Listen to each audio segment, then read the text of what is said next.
امرای ملت به لهجه نرم به احسن طریقه امرای ملت به احسن طریقه خود بر خود باید ما شما کنیم، به احسن طریقه، به اخلاق حسنه، یسرا ولا تعسرا، بشرا ولا تنفرا، سبب رغبت و نه سبب نفرت انشاءالله تعالی. اگر ما شما باشیم یا نه، همین ملت باز همین امر بالمعروف نهی عن المنکر را انجام خواهد داد انشاءالله. قرآن کوي راته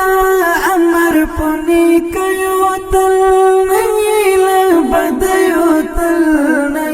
لا بديو تل واړې زندګي زمون د کالا خو خيو تل